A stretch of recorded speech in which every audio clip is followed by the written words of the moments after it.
the week, and that's the warming and drying impact of the wind. And we saw what happened there as these vegetation fires really took off. Now we have the onshore wind. That's the southwest wind. It helps to drag in a bit more moisture, and it also typically brings some cooler air along with it. So there are some benefits.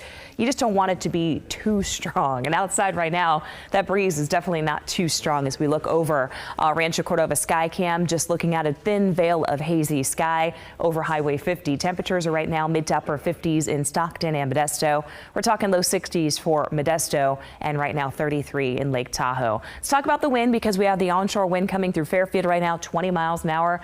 That's one of the spots where the wind's a bit stronger and sharper. But notice here around the Central Valley, those wind speeds are light and variable for the most part. We have easterly winds as well coming into Stockton and Modesto at about 10 miles per hour. I want to check in on the Sites fire, and this is a camera view from Alert, California from the Sites area. You can clearly see that there's a pretty much thick layer of haze there, as we did see the crews there trying to gain kind of an upper hand on the eastern flank of the Sites fire this morning. It did end up putting up a bit of smoke, and I think that smoke is going to be working its way around areas today, especially as we get closer and after daybreak. Right around 7 a.m. you can see that thicker concentration of smoke all across the northern Sacramento Valley, including Yuba City. You're probably going to smell some wildfire smoke around Woodland, out into Winters, the Davis area potentially, and then watch where that smoke moves around. By lunchtime today, you could see that we have some thin areas of smoke from Yuba City down in through even parts of Sacramento and parts of the 80 corridor. You're probably going to likely see just a very thin veil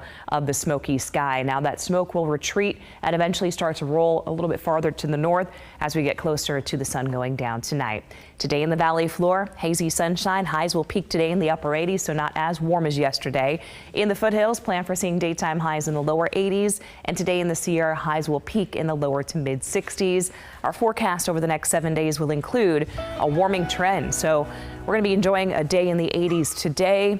Keeping an eye on air quality, of course, and then once we get into tomorrow, we're going to transition to the lower 90s, and I'll call that a transition day because by Friday, Saturday, and Sunday, we're looking at some heat settling in. So enjoy what we have now before we get into that heat by the weekend, because we could be as hot as 102 on Saturday. Wow. Yeah. There you go. Stay cool.